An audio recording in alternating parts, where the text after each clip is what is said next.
Assalamualaikum warahmatullahi wabarakatuh. Waalaikumsalam warahmatullahi wabarakatuh. Oke, pada kesempatan hari ini kita akan belajar analisis transaksi dan pencatatannya dalam persamaan dasar akuntansi. Nah, di sini dijelaskan setiap transaksi yang dilakukan akan berpengaruh pada persamaan dasar akuntansi, baik sisi kiri maupun sisi kanan, atau baik dari harta atau utang dan modal. Sebelum melakukan pencatatan, harus menganalisis transaksi yang terjadi. Apakah transaksi masuk ke dalam harta, utang, atau modal? Nah, untuk lebih jelasnya, kita melihat dari contoh di bawah ini. Di sini contohnya transaksi yang mempengaruhi harta saja. Nah, contohnya perkiraan yang termasuk harta yaitu ada piutang usaha, ada perlengkapan, peralatan, kendaraan, dan tanah. Misalnya, transaksi pembelian alat tulis untuk persiapan ujian. Budi membeli peralatan tulis untuk ujian secara tunai. Harganya Rp200.000. Nah, dari soal tersebut, transaksi akan berpengaruh kepada peralatan tulis, itu akan bertambah karena Budi membelinya sebesar Rp200.000. Nah, peralatan itu masuk ke kelompok harta, jadi hartanya bertambah. Kemudian, pada waktu Budi membeli peralatan tulis itu, Budi mengeluarkan uang, sehingga kasnya berkurang karena membeli secara tunai sebesar Rp200.000. Nah, pada waktu terjadi transaksi membayar secara tunai, berarti kasnya berkurang, sehingga di sini berpengaruh pada harta yang berkurang. Sampai di sini sudah jelas atau ada yang mau ditanyakan dulu?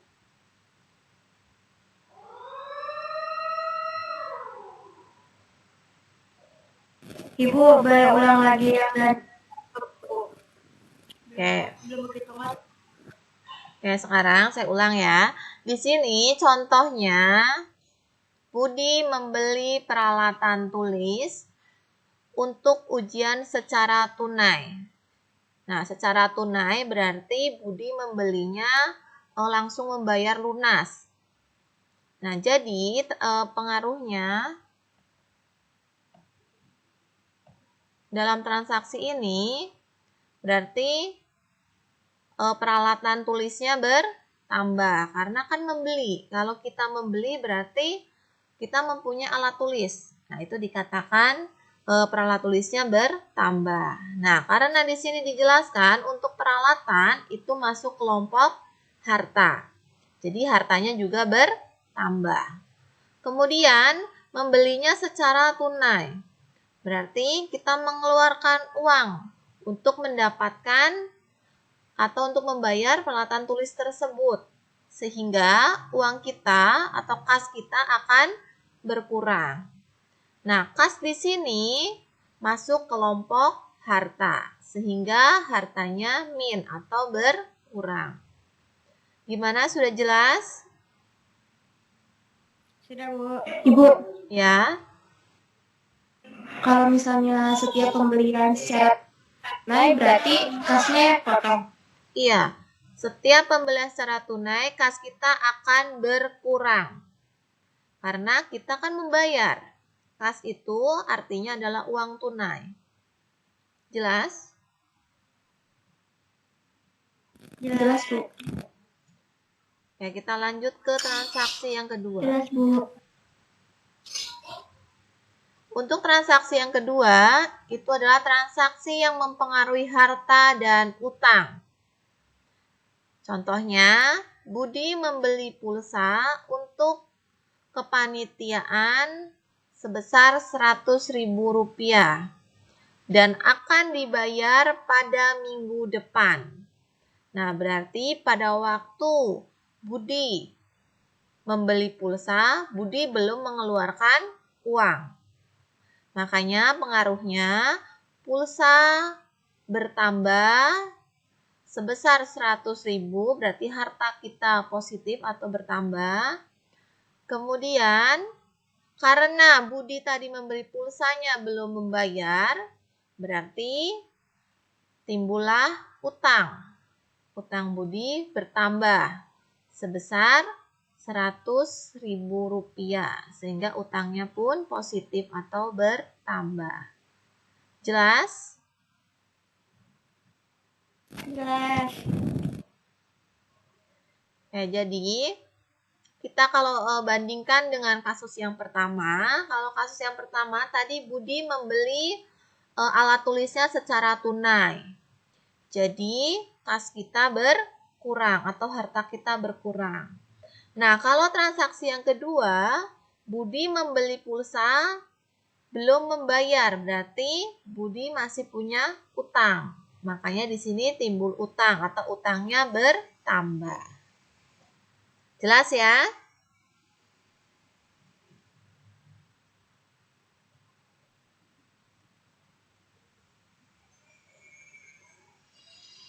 Gimana, masih terdengar tidak suara saya? Masih, Bu. Oke. Masih, Bu.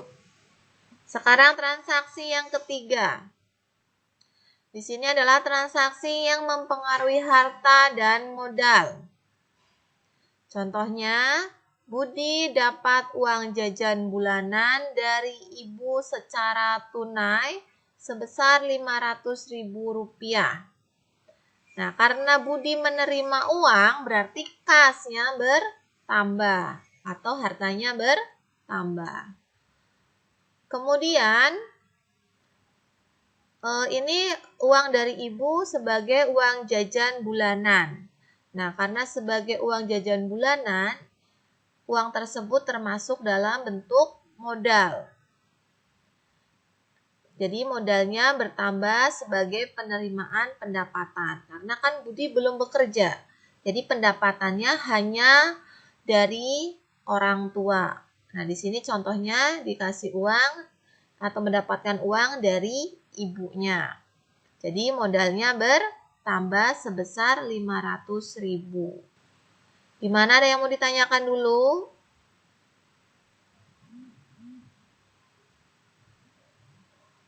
Bu, itu tuh jadi kasnya bertambah, modalnya juga bertambah. Iya, karena logikanya tadi kan Budi menerima uang dari ibunya. Berarti uang Budi bertambah atau berkurang? Tambah. Nah, makanya kasnya bertambah. Kas itu masuk ke kelompok harta. Jadi hartanya di sini positif atau bertambah. Modal, ini kan Budi adalah seorang anak. Contohnya masih seusia kamu lah. Punya pendapatan atau tidak? Tidak. Tidak punya pendapatan karena belum bekerja. Jadi, uang jajan ini merupakan pendapatan Budi. Karena diberikan dari ibunya sebagai uang jajan bulanan. Makanya di sini dikatakan modalnya bertambah. Dan nanti uang tersebut digunakan untuk jajan selama 1 bulan. Jelas? Jelas, Bu. Oke, kalau sudah kita ke contoh yang transaksi keempat. Yaitu transaksi yang mempengaruhi utang dan modal. Di akhir bulan, Budi sadar kalau ada pulsa yang belum dibayar sebesar Rp100.000. Nah, berarti utang Budi waktu itu belum dibayar. Maka pengaruhnya dalam transaksi tersebut adalah utangnya bertambah karena pulsa belum dibayar sebesar Rp100.000. Jadi utangnya bertambah atau positif. Kemudian modalnya berkurang karena muncul biaya sebesar Rp100.000 sehingga modalnya berkurang. Nah, maksud transaksi ini tadi kan Budi membeli pulsa belum dibayar. Sedangkan kalau sudah akhir bulan dalam akuntansi berarti kita sudah tutup buku. Nah, karena lupa belum dibayar berarti utang ini akan masuk di buku di bulan berikutnya atau catatan di bulan berikutnya. Nah, makanya utangnya bertambah dan modalnya berkurang karena kita akan membayar utang tersebut menggunakan modal yang kita dapat atau yang kita miliki. Jelas?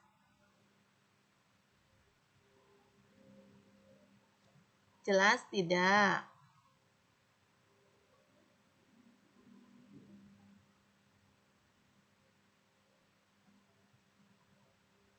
Jelas, Bu.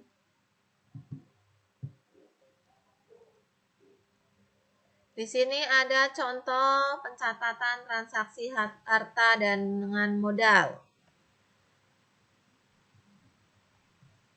Contohnya pada tanggal 1 Januari 2017, Pak Mahmud menyetorkan uang tunai sebesar 50 juta rupiah kepada perusahaan sebagai modal usaha.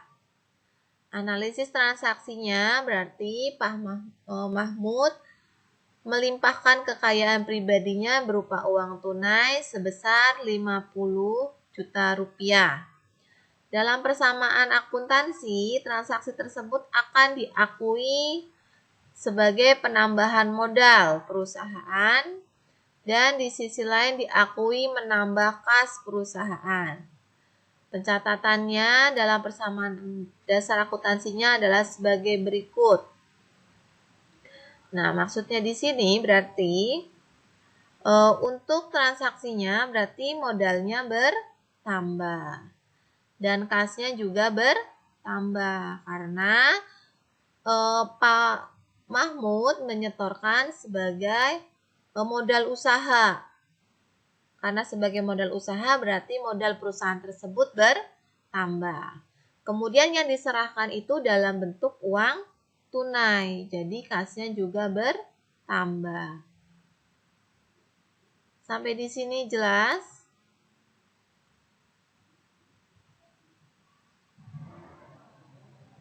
Jelas tidak? Jelas. Kalau masih bingung, ini yang ngomong ya. Nah, inilah kolom yang harus kita buat. Dengan analisis di atas, pernyataan akan menjadi seperti ini. Nah, tadi kan tanggal 1 ya. Tanggal 1 itu sebesar 50 juta. Di sini dalam bentuk ribuan, jadi yang ditulis hanya 50.000. Padahal 03-nya masih disimpan. Nah, kalau dalam akuntansi sebenarnya ini kurang bagus karena kita dalam akuntansi harus menulis secara jelas dan lengkap. Nah, ini di sini tadi kan Pak Mahmud menyerahkan uang tunai sebagai modal. Jadi kasnya bertambah. Di sini ada harta dalam bentuk kas itu bertambah sebesar 500. Kemudian modalnya dari Pak Mahmud juga bertambah sebesar 50 juta. Nah, keterangannya adalah setoran modal. Itu yang tanggal 1. Sekarang kita lihat yang transaksi tanggal 2. Pada tanggal 2 Januari 2017, perusahaan membayar biaya listrik sebesar Rp500.000 dan biaya-biaya gaji sebesar Rp1 juta. Nah, analisis transaksinya berarti membayar biaya listrik dan biaya gaji akan mengurangi modal masing-masing sebesar Rp500.000 dan Rp1 juta. Karena dibayar tunai, maka kas berkurang dengan total Rp1.500.000. Kemudian pencatatannya bisa kita lihat di sini. Tadi kan, maaf.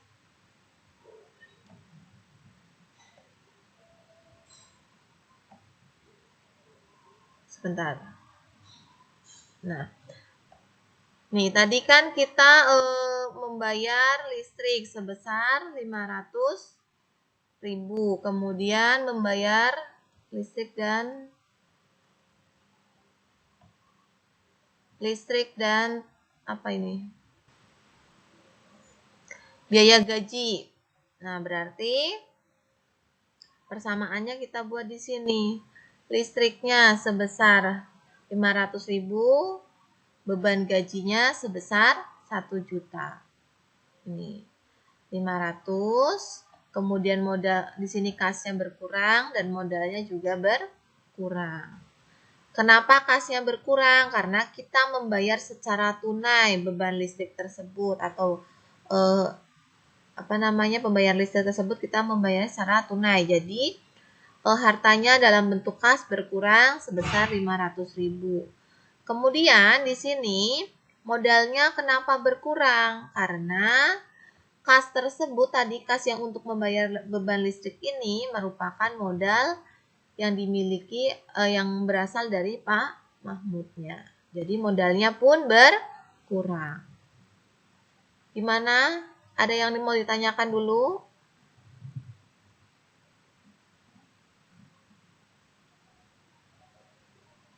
Ibu, Ya. boleh minta ulang yang transaksi 2 nggak?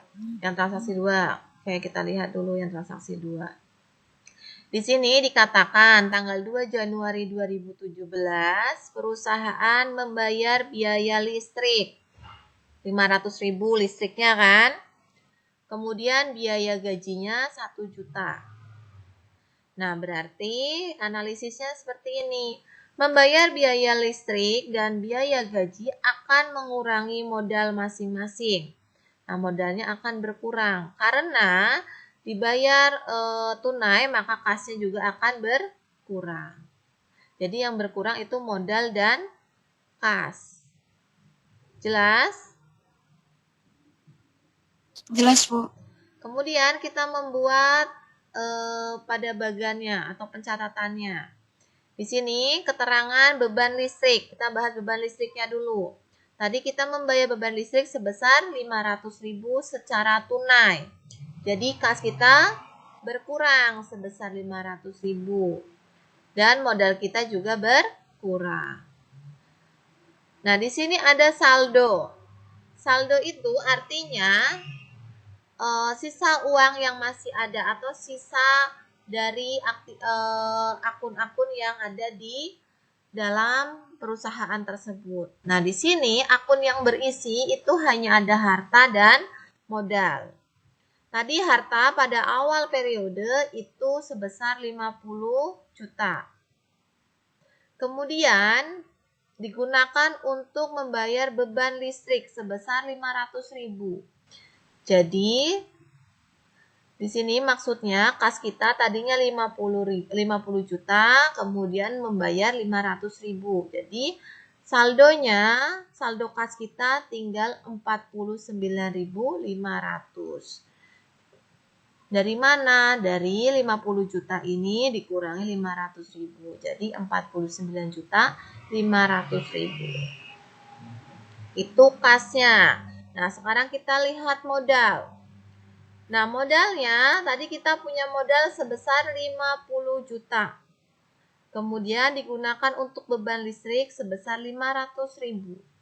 Sehingga saldo pada modal tinggal 49.500.000 rupiah. Jelas?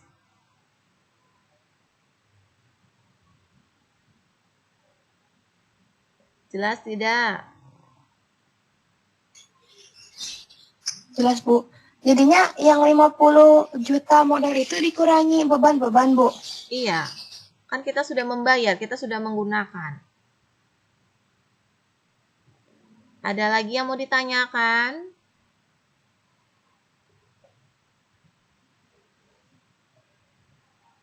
Oke, Oke, kalau tidak ada, kita lanjut ke beban gaji. Tadi masih tanggal 2 Januari ada beban gaji. Nah, beban gaji itu sebesar 1 juta. Beban gaji ini dibayarkan secara tunai, sehingga kasnya pun akan berkurang. Dan modalnya juga akan berkurang. Nah, kita lihat di sini, tadi saldonya setelah kita melakukan pembayaran listrik atau beban listrik, saldo kita pada kas itu sisanya ada Rp49.500.000. Kemudian, kita gunakan untuk membayar beban gaji sebesar 1 juta. Sehingga saldo kas itu ada Rp48.500.000. Nah, kita beralih ke akun modal. Di sini tadi modalnya, saldo modal ada Rp49.500.000. Kemudian kita gunakan untuk membayar beban gaji sebesar Rp1 juta. Sehingga saldo dari modal itu ada Rp48.500.000. Sampai di sini jelas? Untuk tanggal 3, misalkan pendapatan jasanya kita menerima pendapatan dari misalkan saya menyelesaikan pekerjaan. Kemudian diselesaikan pada tanggal 3 dan langsung dibayar oleh konsumen saya. Nah, pendapatan yang saya terima itu misalkan 5 juta. Nah, berarti kalau ada pendapatan, maka kas saya akan bertambah sebesar 5 juta. Kemudian modal saya pun akan bertambah sebesar 5 juta. Nah, bertambahnya dari pendapatan jasa. Nah, di sini karena ada penambahan dari pendapatan jasa, kita lihat saldonya. Tadi kan saldo awal tanggal 1 itu ada 50 juta. Kemudian kita gunakan untuk beli listrik, untuk membayar beban listrik sebesar 500.000. Saldo kas kita ada Rp49.500.000. Kemudian tanggal 2 digunakan lagi untuk beban gaji atau membayar gaji karyawan sebesar Rp1 juta. Sehingga saldo kas saya itu ada Rp48.500.000. Kemudian di tanggal 3 saya menyelesaikan pekerjaan saya. Kemudian dibayar oleh konsumen saya. Nah, menjadi pendapatan jasa sebesar 5 juta. Nah, karena ada penambahan dari pendapatan jasa, berarti saldo saya sebesar saldo kasnya sebesar Rp53.500.000. 53 ini, Rp53.500.000 ini berasal dari Rp48.500.000 ditambah dengan Rp5 juta. Kemudian pada tanggal 4 saya mengambil uang untuk keperluan saya pribadi atau dalam akuntansi disebut dengan prive. Sehingga saldo saya akan berkurang sebesar 1 juta. Jadi saldonya setelah tanggal 4 itu saldo kasnya menjadi Rp52.500.000. Itu mengenai harta atau kasnya. Sampai di sini ada yang mau ditanyakan?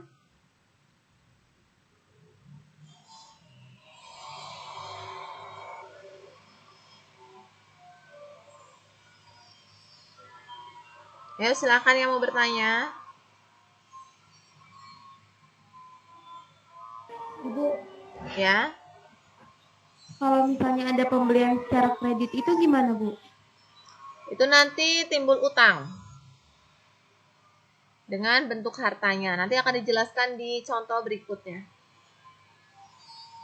Ada lagi yang ditanyakan?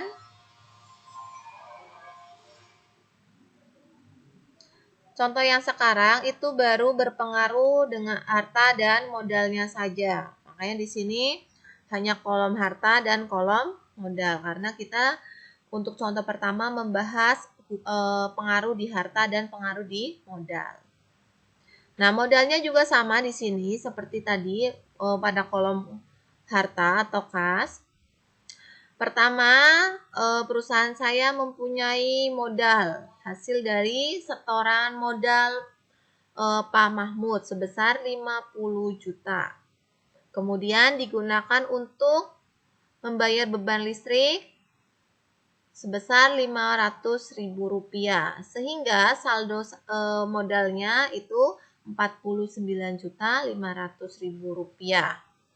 Nah, tanggal 2 digunakan untuk beban gaji, membayar beban gaji atau membayar gaji karyawan sebesar Rp1 juta sehingga saldonya ada Rp48.500.000. Pada tanggal 3 Januari, saya menyelesaikan pekerjaan. Kemudian saya mendapatkan bayaran dari konsumen saya yang disebut sebagai pendapatan jasa sebesar Rp5 juta. Nah, karena saya menerima uang sebagai bayaran pekerjaan saya, maka modal saya akan bertambah sebesar Rp5 juta. Sehingga saldonya menjadi Rp53.500.000. Tanggal 4 Januari saya mengambil uang keperluan pribadi, uang untuk keperluan pribadi atau biasa disebut dengan prive sebesar Rp1 juta. Sehingga saldo saya menjadi Rp52.500.000. Sampai di sini jelas?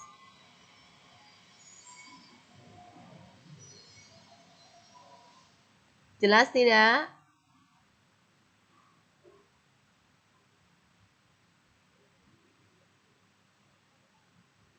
Halo, suara saya masih terdengar?